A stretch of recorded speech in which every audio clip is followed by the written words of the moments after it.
Hello students, next we will start unit 4th chapter 6 electromagnetic induction. Unit 4th जो है उसमें दो chapter हैं. चैप्टर 6 जो है वो इलेक्ट्रोमैग्नेटिक इंडक्शन है और चैप्टर 7 जो है वो ऑल्टरनेटिंग करंट है. हम पहले स्टार्ट करेंगे चैप्टर 6 इलेक्ट्रोमैग्नेटिक इंडक्शन.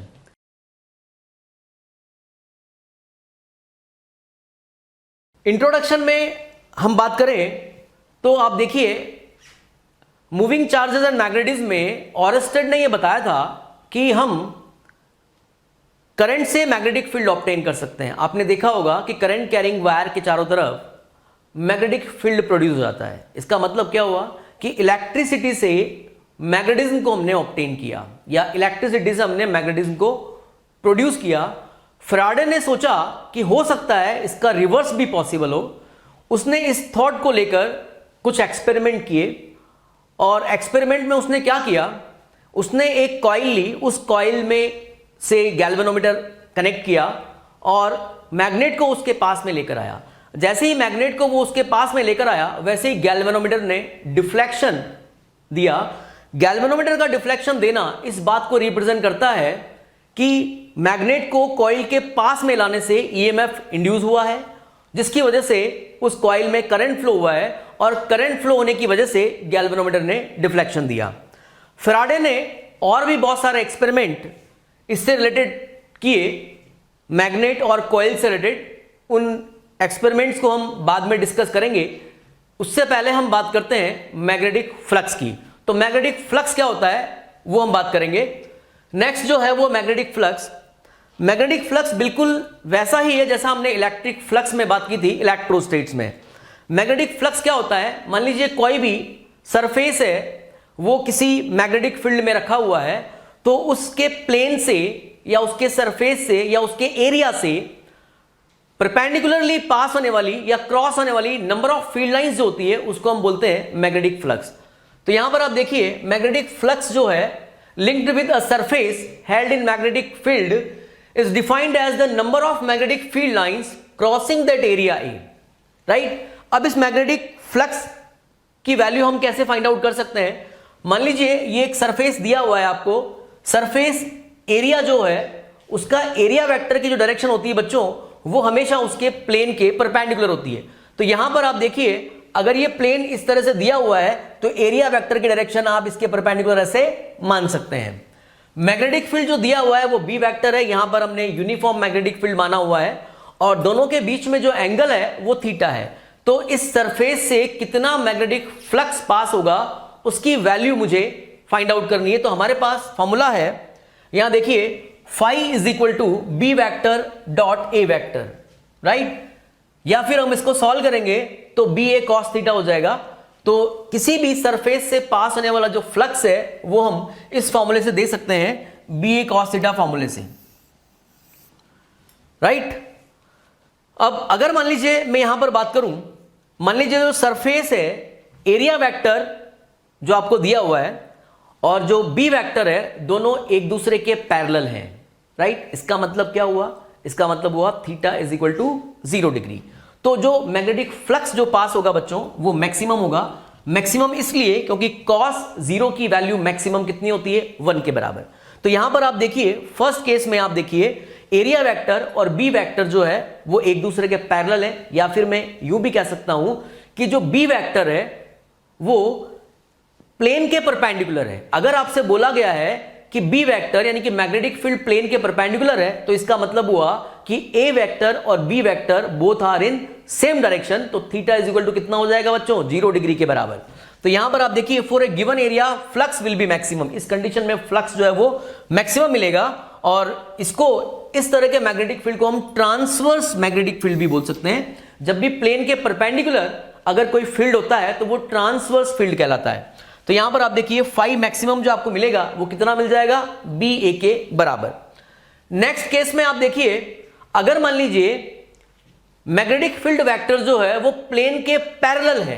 प्लेन के पैरेलल का मतलब ये हुआ कि ए वेक्टर और बी वेक्टर दोनों के बीच में एंगल कितना है, theta is equal to 90 degree के बराबर. तो यहां देखिए ये प्लेन आपको दिया हुआ है और मैग्नेटिक फील्ड जो है वो इस प्लेन के पैरेलल है और एरिया वेक्टर प्लेन के परपेंडिकुलर है, तो थीटा कितना हो जाएगा बच्चों इस कंडीशन में 90 डिग्री के बराबर। जब थीटा 90 होगा तो हम जानते हैं cos 90 की वैल्यू 0 होती है, तो फ्लक्स जो है वो मिनिमम होगा और मिनिमम फ्लक्स की वैल्यू कितनी होगी 0 के बराबर। तो यहां देखिए for a given area flux will be minimum when magnetic field B vector is parallel to the area, और इसको हम लॉन्गिट्यूडनल फील्ड भी बोल सकते हैं। मतलब अगर कोई मैग्नेटिक फील्ड प्लेन के पैरेलल है तो वो लॉन्गिट्यूडनल फील्ड होगा, और अगर मान लीजिए कोई मैग्नेटिक फील्ड प्लेन के परपेंडिकुलर है तो उसको हम ट्रांसवर्स फील्ड बोलते हैं।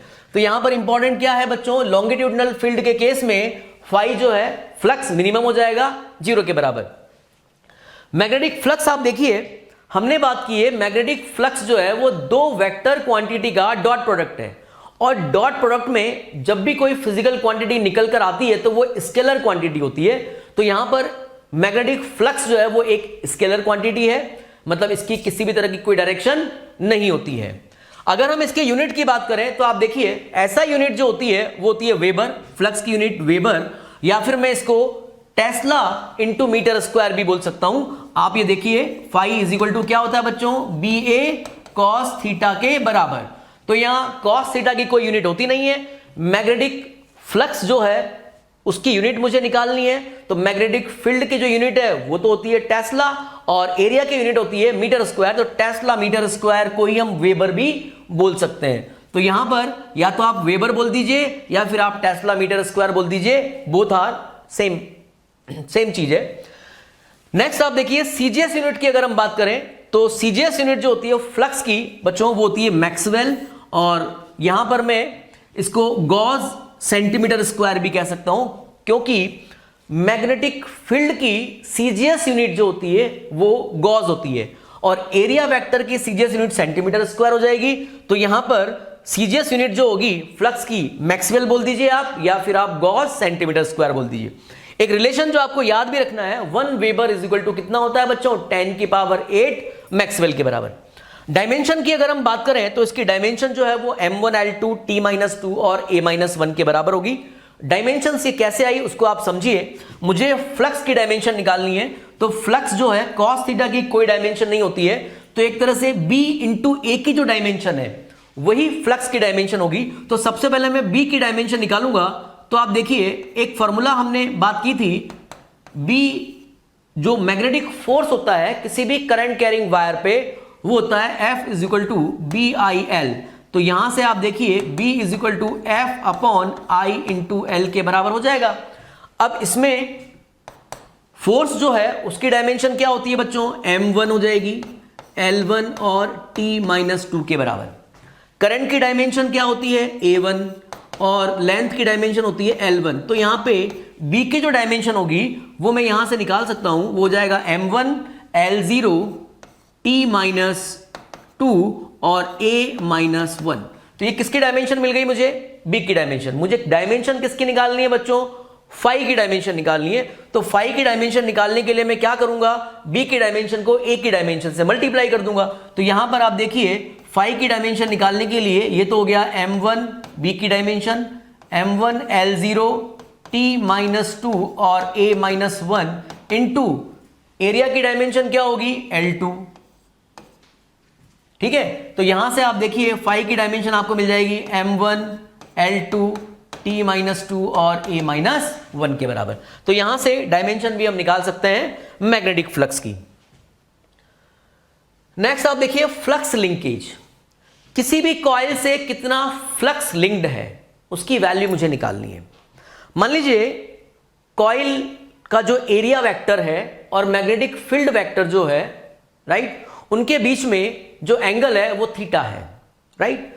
और मान लीजिए उस कॉइल में नंबर ऑफ टर्न्स जो हैं वो कैपिटल N है, तो एक टर्न से जो लिंक्ड फ्लक्स होता है वो होता है BA cos थीटा के बराबर। और अगर मुझे पूरी कॉइल से लिंक्ड फ्लक्स निकालना है बच्चों, तो मैं एक टर्न से जो लिंक्ड फ्लक्स है उसको अगर मैं N से मल्टीप्लाई कर देता हूं, मतलब नंबर ऑफ टर्न से अगर मैं मल्टीप्लाई कर दूंगा तो मुझे उस पूरी कॉइल से लिंक्ड फ्लक्स मिल जाएगा। तो आप देखिए if a coil has more than one turn then the flux through the whole coil is the sum of the fluxes through the individual turn. तो यहां आप देखिए मैग्नेटिक फ्लक्स जो होगा एक टर्न से जो लिंक्ड फ्लक्स है वो हो जाएगा phi is equal to B A cos theta. और अगर मुझे पूरी कॉइल से लिंक्ड फ्लक्स निकालना है जिसमें number of turns capital N है, तो पूरी कॉइल से जो लिंक्ड फ्लक्स हो जाएगा मैं एन से मल्टीप्लाई कर दूंगा तो मुझे मिल जाएगा phi is equal to N B A cos theta के बराबर। तो ध्यान रखना है बच्चों, अगर मान लीजिए एक टर्न से linked flux B A cos theta है तो पूरी कॉइल से लिंक्ड फ्लक्स जो होगा वो कितना हो जाएगा, N B A cos theta के बराबर होगा। नेक्स्ट एक क्वेश्चन हम ले रहे हैं यहां पर, a rectangular loop of area 0.06 meter square is placed in a magnetic field 1.2 Tesla with its plane inclined 30 degree to the field direction. Find the flux linked with the plane of loop. अब यहां पर आप देखिए मुझे उस loop से linked flux कितना है वो निकालना है। तो हमारे पास जो बेसिक फॉर्मूला है वो आप देखिए फाई इज इक्वल टू होता है बी ए कॉस थीटा के बराबर।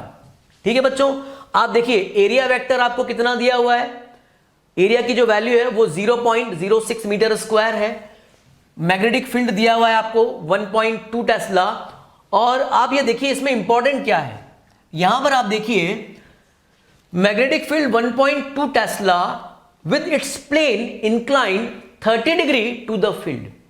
यहां पर मैग्नेटिक फील्ड का उस लूप के प्लेन से एंगल 30 डिग्री है। और हम जानते हैं कि जब हम फॉर्मूला लगाएंगे phi is equal to B A cos theta, तो थीटा जो होता है वो एरिया वेक्टर और मैग्नेटिक फील्ड वेक्टर यानी कि बी वेक्टर के बीच का एंगल होता है। तो आप ये देखिए ये इस तरह का मान लीजिए मैं रेक्टेंगुलर लूप ये मान लेता हूं, ये रेक्टेंगुलर लूप है, इसका प्लेन ये है और इससे मैग्नेटिक फील्ड जो है वो इस तरह से दिया हुआ है आपको, ये मैग्नेटिक फील्ड है और ये वाला जो एंगल है वो 30 डिग्री आपको दिया हुआ है।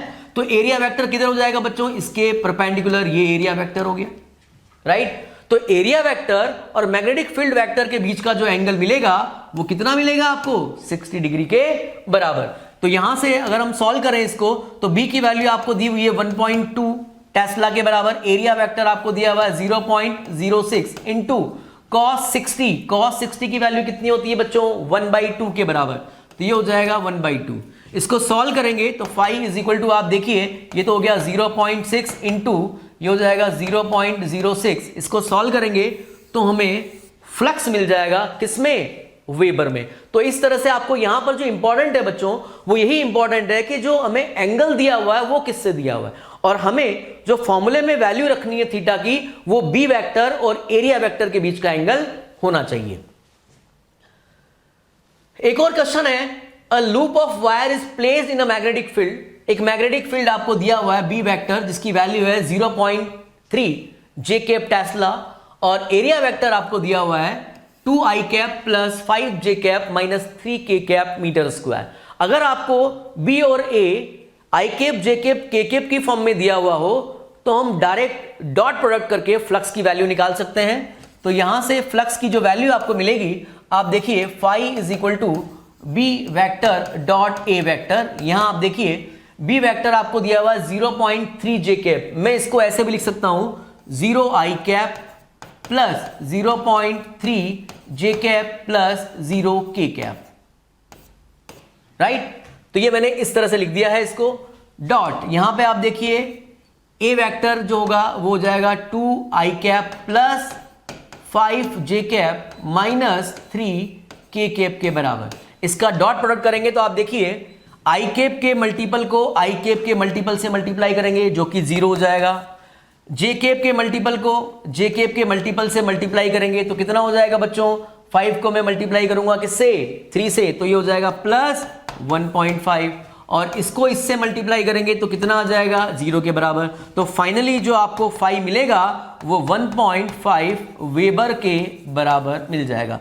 तो इस तरह से हम फ्लक्स की कैलकुलेशन कर सकते हैं। ध्यान रखना है बच्चों आपको फ्लक्स से रिलेटेड 1 नंबर में या 2 नंबर में क्वेश्चन जरूर पूछा जाता है। तो ये एक इंपॉर्टेंट टॉपिक है इस चैप्टर का, मैग्नेटिक फ्लक्स। नेक्स्ट है बच्चों फैराडेज एक्सपेरिमेंट। फैराडे ने इलेक्ट्रोमैग्नेटिक इंडक्शन के फेनोमेना को एक्सप्लेन करने के लिए कुछ एक्सपेरिमेंट किए और उस एक्सपेरिमेंट के बेस पर उसने कुछ लॉ दिए जिसको हम फैराडेज लॉ बोलते हैं। तो इलेक्ट्रोमैग्नेटिक इंडक्शन का फेनोमेना क्या होता है, it is the phenomena of inducing EMF an electric field in the conducting loop when magnetic flux passing through the coil or conducting loop is changed.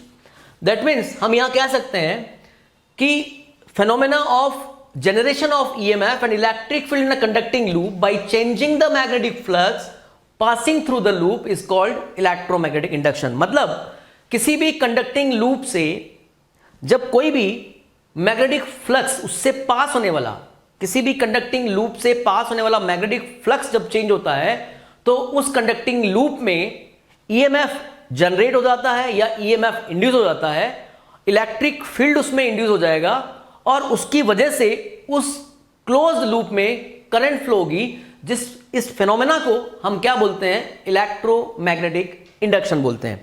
इस electromagnetic induction को explain करने के लिए Faraday ने कुछ एक्सपेरिमेंट किए। वो experiment जो है वो इस तरह से है। सबसे पहले उसने एक एक्सपेरिमेंट जो किया, उसने एक कॉइल ली और एक मैग्नेट लिया, राइट, और दोनों के बीच में रिलेटिव मोशन उसने किया। तो रिलेटिव मोशन जब उसने करवाया मैग्नेट और कॉइल के बीच में तो क्या रिजल्ट आपको मिले वो हम देखते हैं। यहां पर सबसे पहले आप देखिए, यहां पर एक कॉइल है और इस कॉइल से एक गैल्वेनोमीटर कनेक्टेड है। यहां पर एक मैग्नेट रखा हुआ है। अभी यहां पर मैग्नेट और कॉइल के बीच में किसी भी तरह का कोई मोशन नहीं है, रिलेटिव मोशन जो है वो जीरो है। तो आप देखिए, जब मैग्नेट है, मैग्नेट का मतलब मैग्नेटिक फील्ड होगा, मैग्नेटिक फील्ड होगा मतलब मैग्नेटिक फील्ड लाइंस भी होंगी। और जब मैग्नेट और कॉइल दोनों रेस्ट कंडीशन में होंगे तो गैल्वेनोमीटर में किसी भी तरह का कोई डिफ्लेक्शन नहीं आएगा। गैल्वेनोमीटर में कोई डिफ्लेक्शन नहीं है, वो इस बात को रिप्रेजेंट कर रहा है कि ईएमएफ इंड्यूस नहीं हुआ है और ना ही उसमें करंट फ्लो हुआ है। तो यहां देखिए, when the magnet is held stationary, यहां पर स्टेशनरी है, एनीवेयर नियर और inside the coil the galvanometer does not show any deflection. तो इस एक्सपेरिमेंट का फर्स्ट जो पार्ट है उसमें हमने क्या किया है, कॉइल और मैग्नेट को हमने स्टेशनरी रखा हुआ है, गैल्वेनोमीटर किसी भी तरह का कोई डिफ्लेक्शन नहीं देगा। नेक्स्ट में आप देखिए बच्चों, हमने क्या किया है, मैग्नेट के एन पोल को उस कॉइल के हम पास में ला रहे हैं वी वेलोसिटी से। जैसे ही हम मैग्नेट के एन पोल को कॉइल के पास में लाएंगे, गैल्वेनोमीटर जो है वो राइट डायरेक्शन में डिफ्लेक्शन शो करेगा, जीरो से राइट डायरेक्शन में डिफ्लेक्शन शो करेगा। इसका मतलब ये हुआ कि जब भी रिलेटिव मोशन होता है किसके बीच में, कॉइल और मैग्नेट के बीच में, तो गैल्वेनोमीटर जो है वो डिफ्लेक्शन शो करेगा।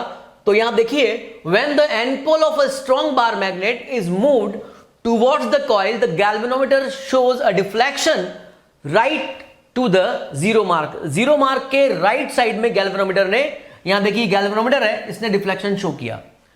अब नेक्स्ट में हम क्या कर रहे हैं बच्चों, हम एन पोल को, मैग्नेट के एन पोल को इस कॉइल से वी वेलोसिटी से हम दूर लेके जा रहे हैं। जैसे हम वी वेलोसिटी से इसको दूर लेके जाएंगे, आप देखिए गैल्वेनोमीटर जो है वो अगेन डिफ्लेक्शन शो करेगा, लेकिन जो डिफ्लेक्शन की डायरेक्शन होगी वो इसके जस्ट पहले वाला जो केस है उससे जस्ट अपोजिट डायरेक्शन में होगी। अब डिफ्लेक्शन जो है वो लेफ्ट साइड में होगा। तो यहां देखिए, when the N pole of a strong bar magnet is moved away from the coil the galvanometer shows a deflection left to the zero mark. Zero mark के लेफ्ट साइड में deflection वो देगा, ठीक है। अब यही एक्सपेरिमेंट जो हमने एन पोल के साथ किया है, हम इस एक्सपेरिमेंट को अब एस पोल के साथ भी दोहराएंगे। तो यहां पर नेक्स्ट में आप देखिए, अब हम क्या कर रहे हैं, एस पोल को पास में लेकर आ रहे हैं कॉइल के वी वेलोसिटी से। तो डिफ्लेक्शन जो आपको मिल रहा है वो, जब मैं एन पोल को कॉइल के पास में लेकर आया था तो डिफ्लेक्शन मुझे राइट साइड में मिला था। जब मैं एस पोल को पास में लेकर आऊंगा तो डिफ्लेक्शन मुझे लेफ्ट साइड में मिलेगा। इसी तरह से जब मैं एस पोल को दूर लेके जाऊंगा तो डिफ्लेक्शन की डायरेक्शन जो मुझे मिलेगी वो एन पोल को जब मैं दूर लेकर गया था तो डिफ्लेक्शन मुझे मिला था लेफ्ट में, और एस पोल को जब मैं दूर लेके जाऊंगा तो डिफ्लेक्शन मुझे मिलेगा राइट में। तो इस तरह से यहां देखिए, if the above experiments are repeated by bringing the S pole of the magnet towards और away from the coil, the direction of current in the coil is opposite to that obtained in the case of n pole। n pole में जो direction हमें मिली, s पोल में direction उसके opposite मिलती है। Next जो है केस में हमने क्या किया है, हम एन पोल को पास में ला रहे हैं, लेकिन वेलोसिटी जो है वो पहले के कंपेयर में डबल वेलोसिटी से हम लेके आ रहे हैं। तो जब हम डबल वेलोसिटी से एन पोल को पास में लाएंगे तो डिफ्लेक्शन की डायरेक्शन तो वही रहेगी। जब मैं एन पोल को वी वेलोसिटी से ला रहा था उस समय डिफ्लेक्शन मुझे मिला राइट में, जब मैं एन पोल को 2v वेलोसिटी से लेकर आऊंगा तब भी मुझे डिफ्लेक्शन राइट में ही मिलेगा, लेकिन डिफरेंस क्या होगा, अब डिफ्लेक्शन जो है वो पहले से कुछ ज्यादा मिलेगा। तो इसका मतलब ये हुआ कि the deflection in the galvanometer is more when the magnet moves faster and less when the magnet moves slower. अगर मैं मैग्नेट को तेजी से लेकर आता हूं तो डिफ्लेक्शन मुझे ज्यादा मिलेगा, और अगर मैं मैग्नेट को धीरे लेकर आता हूं तो डिफ्लेक्शन मुझे कम मिलेगा। तो ये कुछ एक्सपेरिमेंट जो फेराडे ने, पहला जो एक्सपेरिमेंट था फेराडे का कॉइल और मैग्नेट के साथ, उसमें हमने डिफरेंट केस देखे।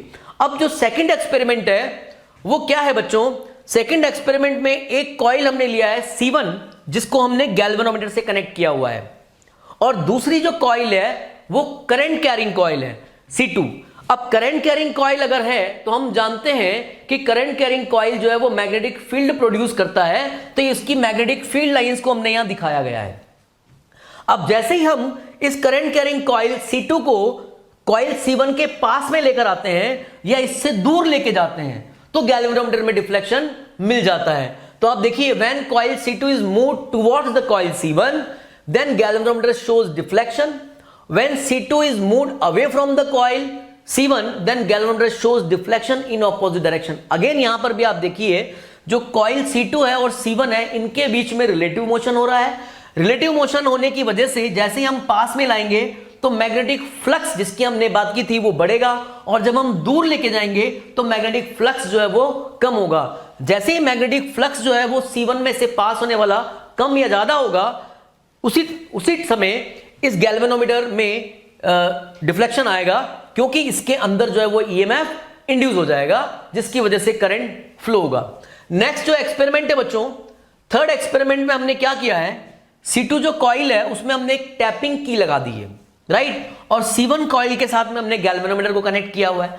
अब आप देखिए अभी की जो है वो ओपन में है, की ओपन में है, इसका मतलब क्या हुआ, करंट जो है वो जीरो है। करंट जीरो है तो किसी भी तरह का कोई मैग्नेटिक फील्ड जो है वो प्रोड्यूस नहीं होगा, तो गैल्वेनोमीटर जीरो डिफ्लेक्शन देगा। लेकिन जैसे ही मैं इस की को प्रेस करता हूं, जैसे की को हम प्रेस करेंगे तो कॉइल C2 में करंट फ्लो होगा। करंट फ्लो होने की वजह से क्या होगा बच्चों, मैग्नेटिक फील्ड जनरेट होगा, और मैग्नेटिक फील्ड जनरेट होगा तो कॉइल C1 में से भी मैग्नेटिक फील्ड पास होगा, मैग्नेटिक फ्लक्स पास होगा, जिसकी वजह से गैल्वेनोमीटर में एक मोमेंटरी डिफ्लेक्शन आएगा। लेकिन जब मैं की को प्रेस करके रखता हूं तो करंट जो है वो कांस्टेंट हो जाएगा। करंट कांस्टेंट होने से मैग्नेटिक फील्ड कांस्टेंट हो जाएगा, मैग्नेटिक फील्ड कांस्टेंट होने से मैग्नेटिक फ्लक्स जो है वो कांस्टेंट हो गया, और हम किसी भी तरह का कोई रिलेटिव मोशन नहीं करा रहे हैं, तो मैग्नेटिक फ्लक्स में C1 से पास होने वाली कॉइल से जो मैग्नेटिक फ्लक्स है उसमें किसी भी तरह का कोई चेंज नहीं होगा, तो गैल्वेनोमीटर वापस डिफ्लेक्शन कितना दे देगा, जीरो दे देगा। अब जैसे मैं वापस की को ओपन करता हूं तो ओपन करूंगा तो वापस करंट क्या हो गया बच्चों, zero, current zero, magnetic field कितना, zero, magnetic field zero, magnetic flux zero, तो C1 से पास होने वाला मैग्नेटिक फ्लक्स अगेन क्या हो जाएगा, जीरो। तो गैल्वेनोमीटर में डिफ्लेक्शन जो है वो मोमेंटरी डिफ्लेक्शन आएगा, लेकिन वो डिफ्लेक्शन जो है वो ऑपोजिट डायरेक्शन में आएगा, राइट। तो यहां पर आप देखिए व्हेन द टैपिंग की K is pressed, the galvanometer shows a momentary deflection. If the key is held pressed, जब हम उसको प्रेस रखेंगे continuously, there is no deflection.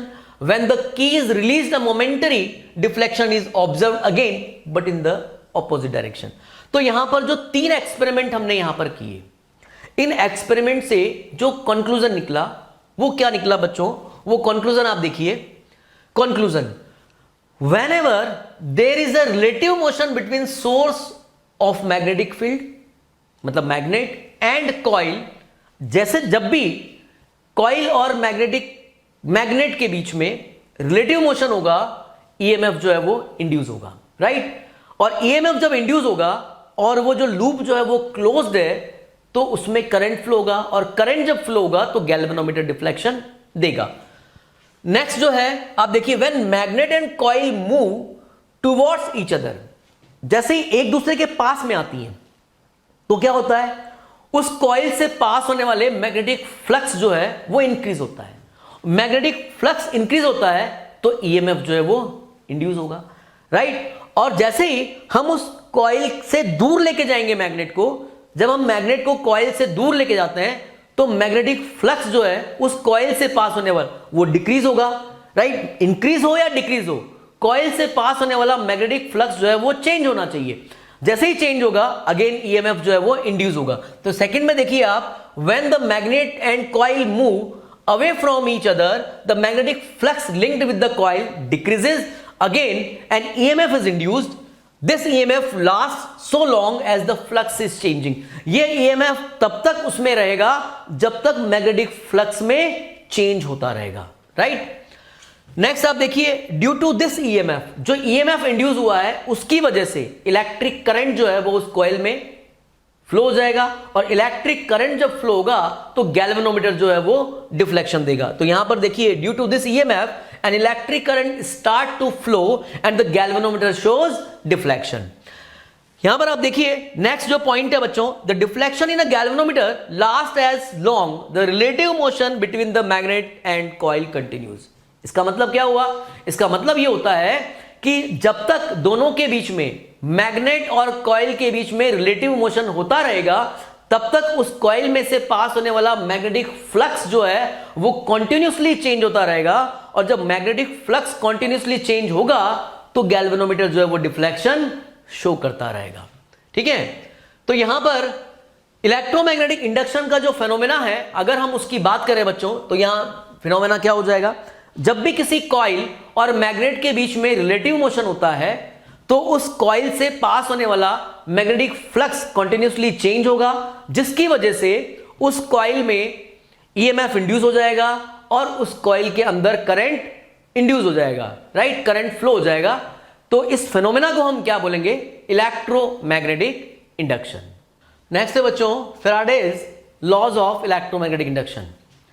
Faraday ने कुछ एक्सपेरिमेंट किए और उस एक्सपेरिमेंट के बेस पर कुछ कंक्लूजन निकाले, और उस कंक्लूजन के बेस पर फैराडे ने कुछ लॉज दिए जिनको हम बोलते हैं Faraday's laws of electromagnetic induction. Faraday ने इलेक्ट्रोमैग्नेटिक इंडक्शन पर दो लॉ दिए। फर्स्ट लॉ जो है वो किसी भी कॉइल में ईएमएफ जो इंड्यूस हो रहा है उसका रीजन बताएगा कि ईएमएफ किस वजह से इंड्यूस हो रहा है, और दूसरा जो लॉ है वो कितना ईएमएफ इंड्यूस हो रहा है उसकी वैल्यू देगा। तो अगर मैं फैराडे के फर्स्ट लॉ की बात करूं तो फैराडे फर्स्ट लॉ क्या है बच्चों? Whenever magnetic flux linked with a close circuit changes an EMF induced in the circuit, the induced EMF last so long as the change in magnetic flux continues। इसका मतलब क्या हुआ? इसका मतलब यह होता है कि किसी भी कॉइल में से पास होने वाला मैग्नेटिक फ्लक्स जब चेंज होता है तो उस कॉइल में ईएमएफ इंड्यूस हो जाता है, और ईएमएफ इंड्यूस होने की वजह से उस कॉइल में जो है वो करंट फ्लो होता है जिसको हम बोलते हैं इंड्यूस करंट, और वो करंट तब तक फ्लो होता रहेगा या उसमें ईएमएफ इंड्यूस तब तक होता रहेगा जब तक उस कॉइल में से पास होने वाला फ्लक्स जो है वो चेंज होता रहेगा।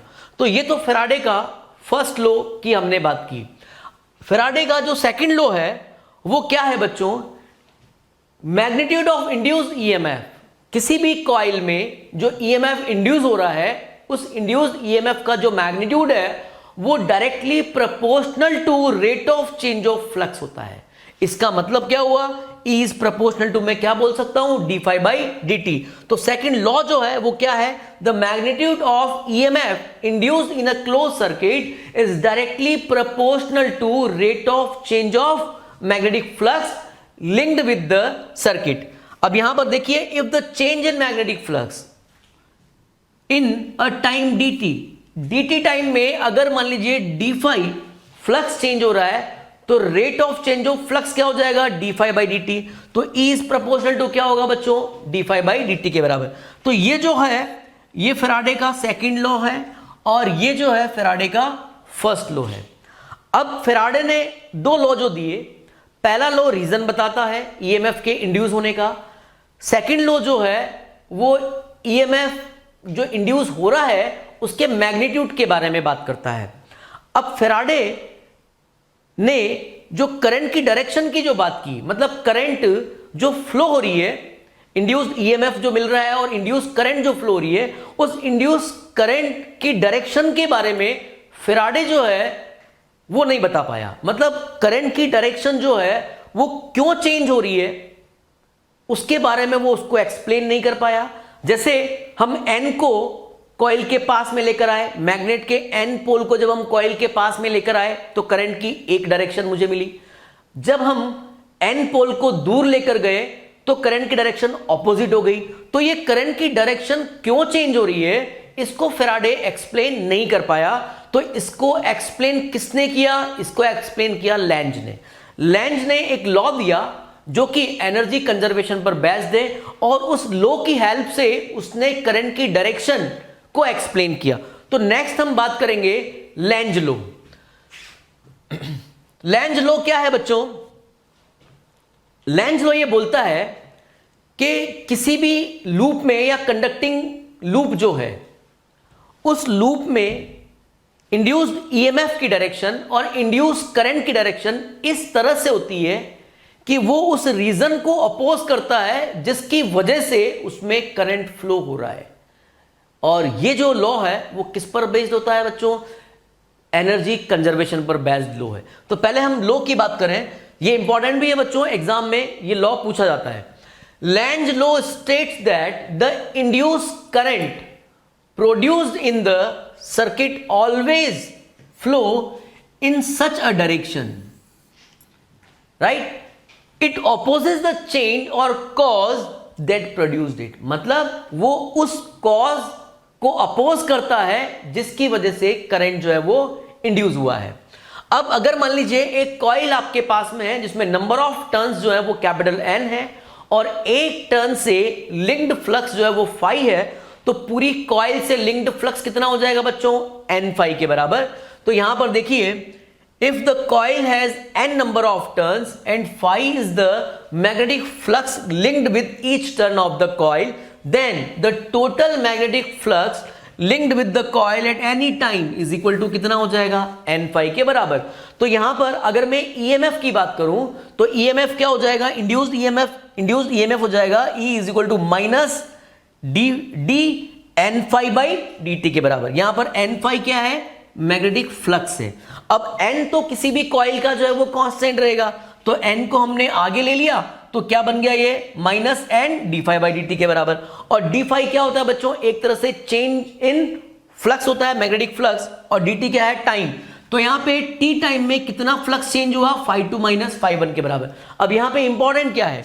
यहां पर आप देखिए जो नेगेटिव साइन है वो नेगेटिव साइन जो है वो किसको रिप्रेजेंट कर रहा है? लेंज लॉ को ये रिप्रेजेंट कर रहा है, लेंज लॉ, राइट। तो किसी भी कॉइल के अंदर जो ईएमएफ इंड्यूस होगा उस इंड्यूस्ड ईएमएफ की वैल्यू मैं इस फॉर्मूले से निकाल सकता हूं।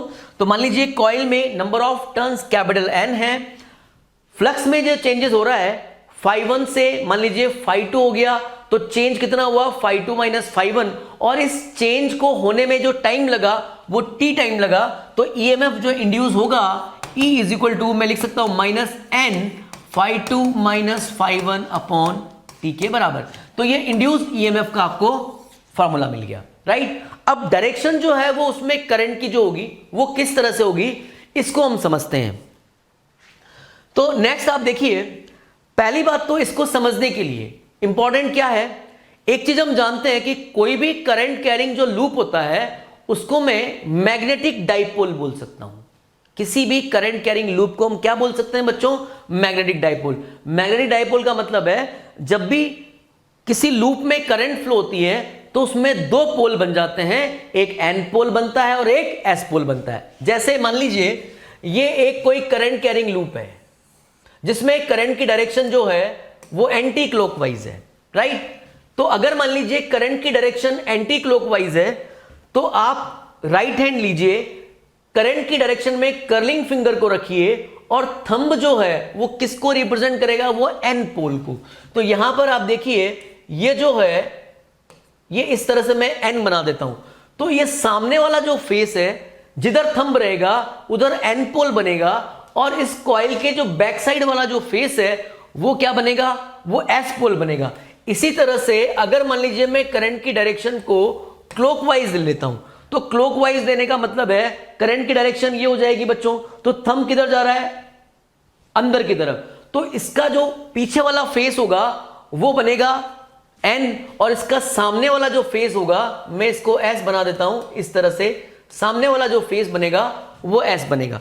तो कोई भी करंट कैरिंग लूप अगर आपको दिया हुआ है उसमें एन कौन सा होगा और एस कौन सा होगा वो हम निकाल सकते हैं। इसके लिए आप ये देखिए, करंट की डायरेक्शन में राइट हैंड की जो फिंगर्स हैं, कर्लिंग फिंगर्स को करंट की डायरेक्शन में रखिए, थंब जिस तरफ रहेगा वो वाला पोल एन बनेगा और उसके पीछे वाला पोल जो है वो एस बनेगा। इसी को ही हम यहां पे लेंज लॉ में करंट की डायरेक्शन को फाइंड आउट करने के लिए यूज में लेंगे। यहां पर आप देखिए, यहां पर एक ऑब्जर्वर है और ये एक मैग्नेट है, और मैग्नेट को हम इस कॉइल के पास में लेकर आ रहे हैं।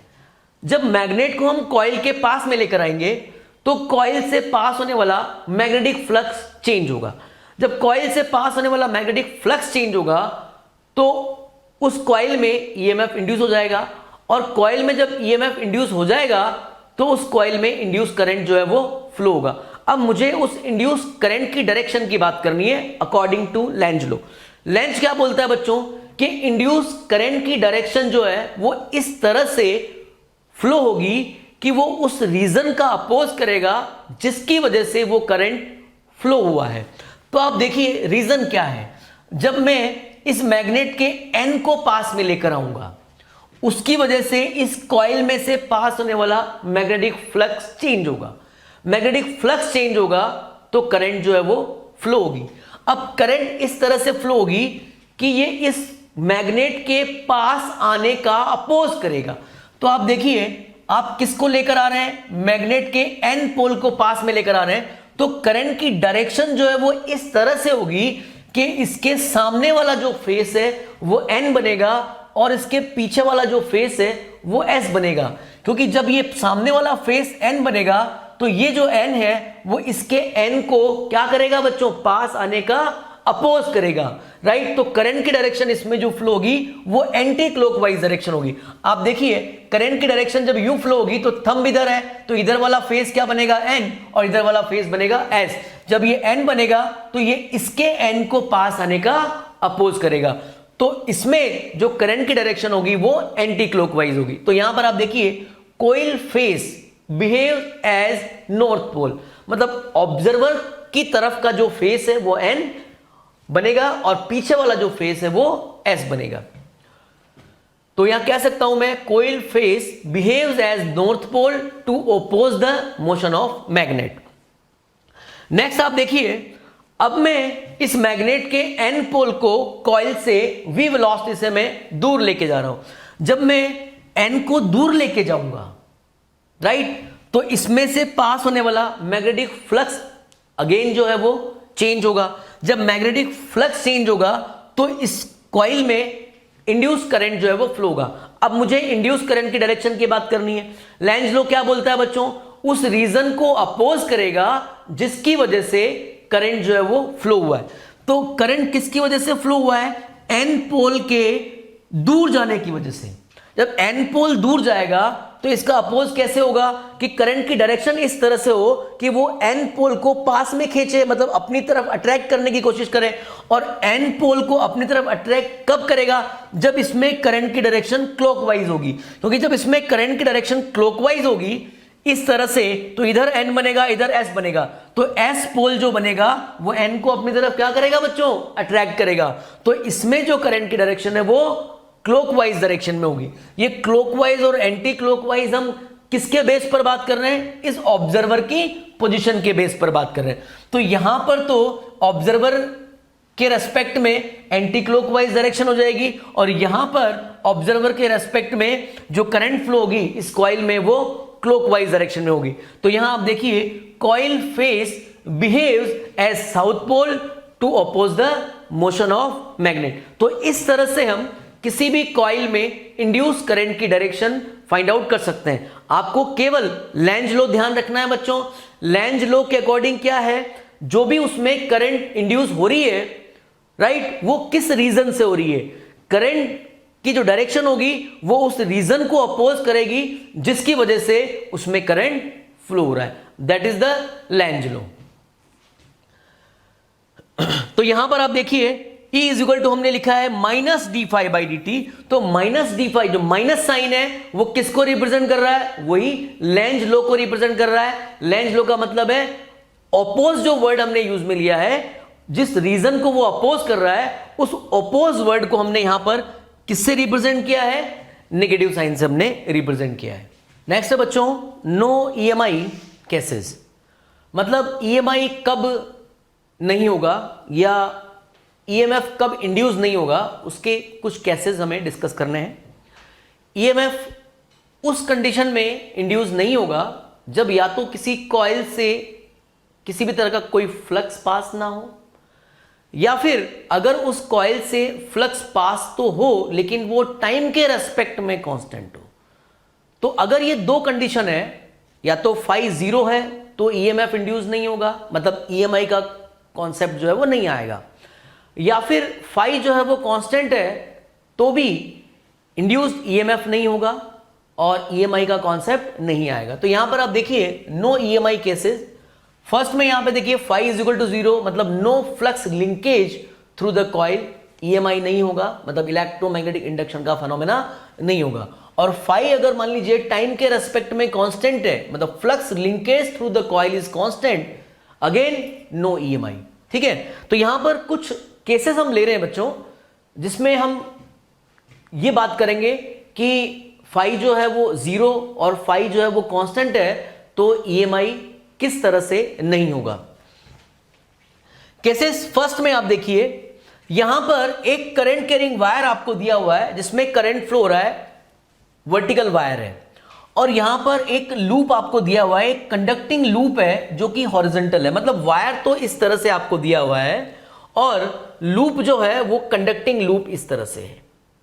ठीक है बच्चों, अब यहां पर जैसे मैं इस वायर में करंट की वैल्यू को मैं बढ़ाता हूं, करंट जब बढ़ता है तो करंट बढ़ने से मैग्नेटिक फील्ड तो बढ़ेगा, लेकिन मैग्नेटिक फील्ड लाइंस कैसी होंगी बच्चों, करंट कैरिंग वायर, राइट। तो करंट के डायरेक्शन में मैं थंब रखूंगा तो कर्लिंग फिंगर्स जो है वो मैग्नेटिक फील्ड लाइंस को शो करेगा, तो मैग्नेटिक फील्ड लाइंस जो है वो सर्कुलर होंगी इस तरह से।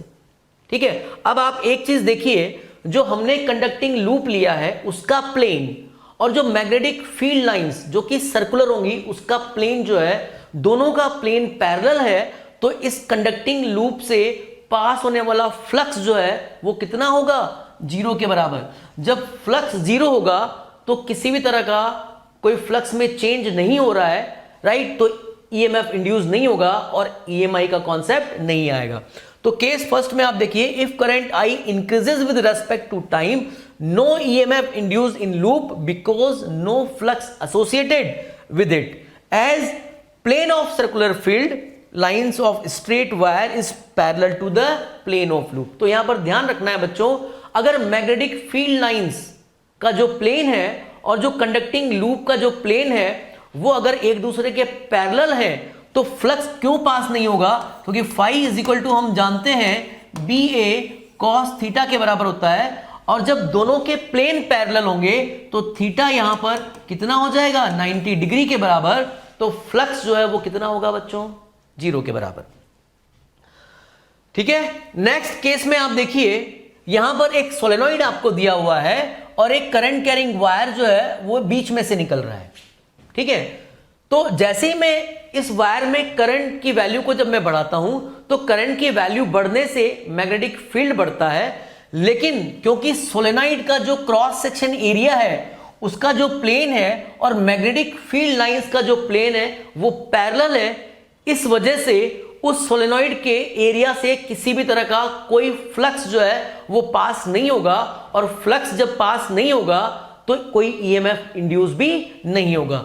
तो सेकंड केस में आप देखिए, if current I increases with respect to time, no EMF induced in solenoid because no flux associated with solenoid. तो ये हमने सेकंड केस की बात की। थर्ड केस में आप देखिए बच्चों, यहां पर एक कॉइल आपको दी हुई है और यहां पर एक मैग्नेट है। मैग्नेट को मैं v वेलोसिटी से कॉइल की तरफ लेके जा रहा हूं और कॉइल जो है वो v वेलोसिटी से इस मैग्नेट से दूर जा रही है, मतलब दोनों की वेलोसिटी सेम है और एक ही डायरेक्शन में। तो आप देखिए इससे पास होने वाला फ्लक्स तो होगा, लेकिन फ्लक्स जो है वो कांस्टेंट होगा, टाइम के रेस्पेक्ट में वो चेंज नहीं होगा, क्योंकि कॉइल और मैग्नेट के बीच में किसी भी तरह का कोई रिलेटिव मोशन नहीं है। तो कांस्टेंट फ्लक्स होने की वजह से इस कॉइल में किसी भी तरह का कोई ईएमएफ इंड्यूस नहीं होगा। यहां पर देखिए इसी का जो नेक्स्ट पॉइंट है बी पार्ट जो है, इसमें यहां पर एक करंट कैरिंग कॉइल आपको गिवन है और एक कंडक्टिंग लूप आपको यहां पे दिया हुआ है। दोनों सेम डायरेक्शन में v वेलोसिटी से मूव कर रहे हैं।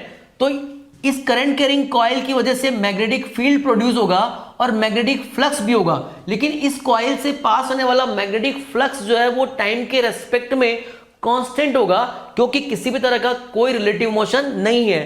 तो फाई जब कांस्टेंट होगा तो ईएमएफ इंड्यूस नहीं होगा, तो ईएमआई भी नहीं होगा। नेक्स्ट आप देखिए बच्चों, इसी का जो सी पार्ट है, इसमें क्या है, ये कॉइल अपनी जगह पर फिक्स है, मैग्नेट भी अपनी जगह पर फिक्स है, लेकिन दोनों जो है वो रोटेट कर रही है, एक ही डायरेक्शन में रोटेशन हो रहा है। कॉइल का रोटेशन भी हो रहा है और मैग्नेट का भी रोटेशन हो रहा है, तो किसी भी तरह का कोई रिलेटिव मोशन नहीं होगा। फाई जो है वो कांस्टेंट होगा, फाई कांस्टेंट होने की वजह से ईएमएफ इंड्यूस नहीं होगा।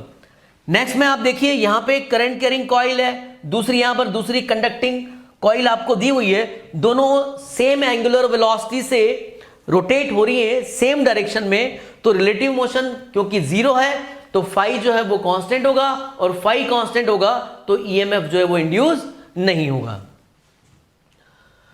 फोर्थ केस में आप देखिए बच्चों, यहां पर एक रेक्टेंगुलर लूप आपको दिया हुआ है और यूनिफॉर्म मैग्नेटिक फील्ड में ये रेक्टेंगुलर लूप जो है वो रखा हुआ है।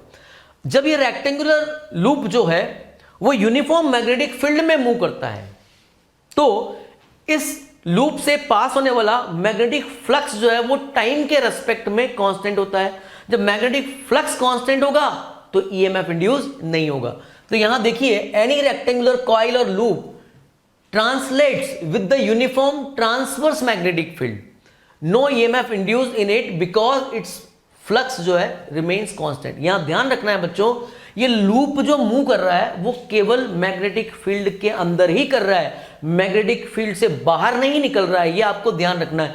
जब तक इसका पूरा एरिया मैग्नेटिक फील्ड के अंदर ही रहेगा तब तक इसमें से पास होने वाला जो फ्लक्स है वो कांस्टेंट रहेगा, और फ्लक्स जब कांस्टेंट रहेगा तो ईएमएफ इंड्यूस नहीं होगा। नेक्स्ट आप देखिए यहां पर एक मैग्नेटिक फील्ड दिया हुआ है जो कि इस प्लेन के परपेंडिकुलर आउटवर्ड है, और इसमें एक कॉइल जो है वो ओमेगा एंगुलर वेलोसिटी से रोटेट कर रही है।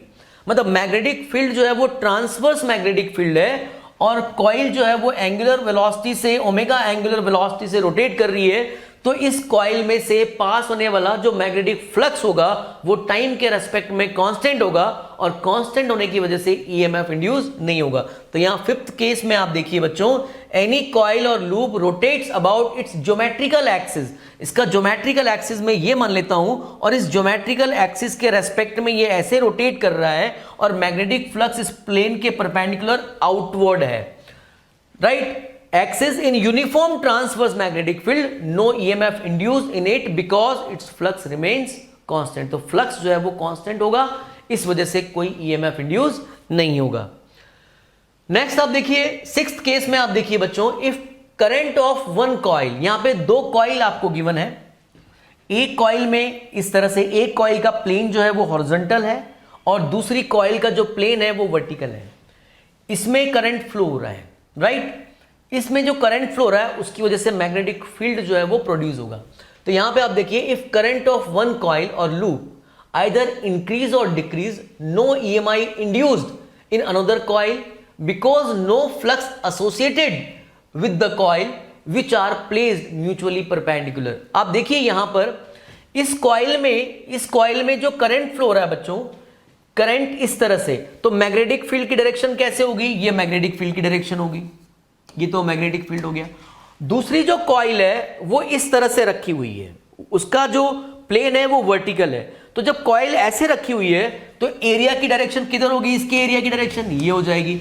दोनों के बीच में एंगल कितना होगा बच्चों, 90 डिग्री के बराबर। जब एंगल 90 डिग्री होगा तो इस कॉइल से किसी भी तरह का कोई फ्लक्स जो है वो पास नहीं होगा, और जब फ्लक्स पास नहीं होगा तो किसी भी तरह का कोई ईएमएफ इंड्यूस नहीं होगा। तो ये कुछ केसेस हमने यहां पे डिस्कस किए जिसमें किसी भी तरह का कोई ईएमएफ इंड्यूस नहीं होता है, मतलब इलेक्ट्रोमैग्नेटिक इंडक्शन का फेनोमेना यहां पर नहीं होगा।